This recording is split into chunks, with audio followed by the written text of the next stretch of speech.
नमस्कार दोस्तों, मैं अंकुर उपाध्याय स्वागत करता हूं आप सभी का आपके अपने YouTube channel share market analysis में। यहां आप सभी के साथ चार स्टॉक्स के बारे में शॉर्ट में समझेंगे और चारों स्टॉक्स आज के बड़े परफॉर्मर हैं। पहला है आपका पॉलीकैब इंडिया जो 20% क्रैश हो गया। दूसरा है आपका HDFC AMC जिसके ओपन मार्केट्स में नंबर आए, नंबर्स के बाद शूट करता हुआ दिखाए ऊपर की तरफ स्टॉक। थर्ड, आज का सबसे ज्यादा फेवरेट स्टॉक इंफोसिस जिसके क्वार्टरली नंबर्स आने थे, आ चुके हैं, ऑलरेडी डिस्कस कर चुका हूं। फोर्थ, TCS, सेम रिजल्ट्स आने थे, आ चुके हैं, साथ ही साथ डिविडेंड भी आया है। तो चारों ही स्टॉक्स को शॉर्ट में समझते हैं कि क्या हुआ है और आगे के लिए क्या करना है। सबसे पहले आज का क्रैश कैंडिडेट जो कि है पॉलीकैब इंडिया लिमिटेड। ऑलरेडी आप सभी के साथ वीडियो बना दी थी। 21% आज ये शेयर टूटा है। पता है क्यों टूटा है? इतना टूटना नहीं था, ये तो कुछ भी नहीं है। 21% ये स्टॉक एक्चुअली में देखा जाए तो 6000 रुपए से 3800 रुपए का हो गया है। अगर मैं इस कंपनी का मार्केट कैप काउंट करूंगा ना, तो ये थोड़े दिन पहले, 2 दिन पहले 82,000 करोड़ के मार्केट कैप पे ट्रेड कर रही थी कंपनी, और आज इसका मार्केट कैप पता है कितना है? 58,000 करोड़ का, यानी कि 24,000 करोड़ का मार्केट कैप साफ हो गया इस कंपनी का। कितना हुआ? 24,000 करोड़ का। अब ऐसा क्या हुआ जो कंपनी में इतनी बड़ी पिटाई पड़ी है? पहले मैं आपको बता दूं, निवेशकों के लिए ऐसा कुछ नहीं है कंपनी खराब है, कंपनी के फाइनेंशियल्स खराब हो गए हैं, या फिर कंपनी का कारोबार में कोई इशू आ गया। नहीं जी, सब कुछ अच्छा चल रहा है, कंपनी लीडर है और परफॉर्म कर रही है और आगे भी करेगी। ये जो इशू है ये आपको अपॉर्चुनिटी क्रिएट कर रहा है। यहां बड़े बड़े म्यूचुअल फंड आके पैसा लगाएंगे, ट्रस्ट मी, जिन्होंने ऊपर में ले रखा है, क्योंकि उन्हें पता है ये मैटर ऐसा है जो सॉल्व होगा। अब तो सारी चीजें बाहर आ गई जितना नेगेटिव था। तो मैं अपने व्यूअर्स से ये कहूंगा कि आपको अब इस स्टॉक को स्टैगर्ड वे में एक्यूमुलेट करना है। आपने 10,000 पहले लगा रखे थे, 1000 अभी लगा दो, 1000 और गिरे तो और लगा देना। That's it. 3500 रुपए तक एवरेज कर लो, हर 100 पॉइंट पे आप 1000 रुपए लगा लो, यानी कि अभी 3800 पे है, 3700 आ जाए आप 1000 और लगा दो, 3600 आ जाए 1000 और लगा दो, 3500 पे 1000 और लगा दो, और उसके बाद मत लगाना।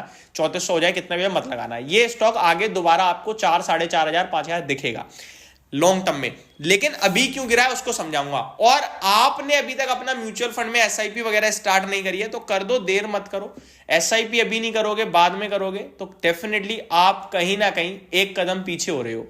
आप डेली 100 रुपीज से SIP स्टार्ट कर सकते हो। कैसे कर सकते हो, कहां करनी है, कौन से फंड में करनी है, ये सारी चीजें अगर आपको समझ में नहीं आती हैं तो वो आपको हम समझा देंगे। डिस्क्रिप्शन में लिंक है Z फंड का, जिसपे आपको सिर्फ अपनी KYC कंप्लीट करनी है, एंड उसके बाद आप अगर फंड खुद सिलेक्ट करना चाहते हो खुद कीजिए, और Z फंड ऑटोमेटिकली आपको बेस्ट फंड्स जो परफॉर्मेंस वाइज हैं वो सजेस्ट करेगा। अदरवाइज आपको वहां पे हमारी टीम का नंबर भी मिलेगा जिसपे आप कॉल करके SIP या म्यूचुअल फंड के रिगार्डिंग बात कर सकते हैं। ये तो हो गई आपके लिए SIP की बात। अब आता हूं मैं वापस से। जैसा कि मैंने कहा, इसमें फंड्स जो है इस समय खरीदारी करेंगे क्योंकि उनकी टॉप लिस्ट में FMEG स्टॉक्स जो होते हैं, फास्ट मूविंग इलेक्ट्रिकल गुड्स वाले, उनमें ये टॉप लीडर है इस समय। तो इसको वो तो एवरेज डेफिनेटली करने वाले हैं। DII का पैसा यहाँ डेफिनेटली आने वाला है। मैं आपको बताऊं, गिरावट के पीछे का सबसे बड़ा कारण जो था ना, वो था कंपनी खुद। क्यों? क्योंकि कंपनी को जब पता है कुछ मैटर आने वाला है तो वो अपने निवेशकों को गलत गाइडेंस क्यों दे रही है। परसों स्टॉक का प्राइस टूटा था 10%। परसों शाम को कमेंट आता है, कंपनी कहती है कोई IT डिपार्टमेंट की हमारे ऊपर अभी तक सर्च को लेकर अपडेट नहीं आई है। शेयर का प्राइस बिना बात के गिर गया है। कल स्टॉक ने रिबाउंड कर दिया 2.5-3% के करीब का। और कल रात में खबर आ गई IT डिपार्टमेंट से उनके ऑफिशियल पोर्टल पे कि 1000 करोड़ का ऐसा अमाउंट है जो अनअकाउंटेड है, जो कि कंपनी की बैलेंस शीट में चढ़ाया ही नहीं गया, और वो 1000 करोड़ की सेल कंपनी ने करी है। तो क्यों नहीं चढ़ाई आपने? और जब आपको पता है तो निवेशकों को गलत राय क्यों दे रहे हो? तो वही चीज बाजार ने बहुत बुरी तरीके से ली है। बाजार ने पनिश कर दिया है कंपनी को, और जितना उन लोगों ने चढ़ाया नहीं था उससे ज्यादा 22,000 करोड़ का मार्केट कैप साफ हो गया, वो 1,000 करोड़ की गलती से। तो ये सारी चीजें कंपनी को डेफिनेटली ध्यान में रखनी है। एक बड़ी कंपनी तभी बनती है जब वो अपने निवेशकों का सोचे। तो बस यही है, बाकी ये कंपनी का ग्लिच है, ये डेफिनेटली वापस लौटेगा शेयर। इसलिए मैं कह रहा हूं आप एवरेज करो और SIP स्टार्ट करो, दैट्स इट। आगे बढ़ते हैं। TCS, इंफोसिस, HDFC, AMC, तीनों में एक सिमिलरिटी है, वो क्वार्टरली नंबर्स। क्वार्टरली नंबर्स की बात करूं तो HDFC, AMC के नंबर बाजार को पसंद आए और नंबर्स एक्चुअली में अच्छे भी थे। एग्जैक्टली देखा जाए तो जो अनुमान था एज इट इज वैसे ही है, बस एयूएम में अनुमान से ज्यादा बेटर दिख गया, तो मार्केट ने पॉजिटिव लिया, 2.5% ऊपर आ गया। Company no doubt long term के लिए बहुत ही अच्छी है, और ये म्यूचुअल फंड ही है, ये आपको डायरेक्टली दर्शा रहा है कि एचडीएफसी के म्यूचुअल फंड्स में लोग दबा के पैसा लगा रहे हैं। तो सिंपल सी बात है, आपको एएमसी कंपनीज पे नजर बना के रखनी है इस क्वार्टर तो कम से कम, क्योंकि एसआईपी बहुत बड़ी हो गई है। आप देख रहे हो 17,800 करोड़ की अब एसआईपी बुक हो गई है मंथली की, 50 लाख करोड़ का एयूएम पार कर गया है भारत का म्यूचुअल फंड इंडस्ट्री ने।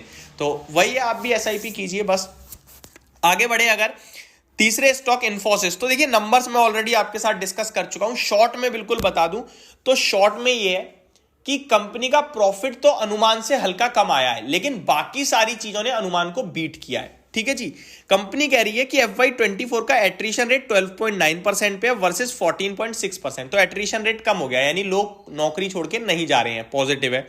टोटल हेड काउंट 3.22 लाख है 3.28 लाख के मुकाबले। तो अभी ये जो लास्ट कम हुआ मेरे को लग रहा है यही कम हो गए हैं, अब कम नहीं होंगे, बढ़ने लगेंगे दोबारा। तो ओवरऑल देखा जाए तो मेरे को नहीं लगता कि इन सारी चीजों के बाद स्टॉक का प्राइस नेगेटिव जाना चाहिए। बाकी रात में एडीआर रिएक्ट करेगा, उस पर एक बार फिर वीडियो बना देंगे। टीसीएस की बात करें तो सेम चीज है, प्रॉफिट को छोड़ के बाकी सबने अनुमान को बीट किया है, चाहे वो एबिट हो, एबिट मार्जिन हो, रेवेन्यू हो, हर एक पैमाने पे बीट करा है। बस प्रॉफिट का आंकड़ा कमजोर आया है अनुमान से, ये नेगेटिव है।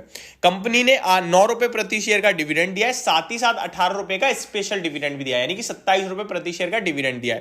कंपनी की बात की जाए तो ऑर्डर बुक 8.1 बिलियन डॉलर पे रही है क्वार्टर 3 की ऑर्डर बुक, और आगे के लिए भी बढ़िया ग्रोथ दिख रही है, नहीं तो कोई ऐसा इशू नहीं है, कंसर्न नहीं जताया कंपनी ने, अच्छी बात है।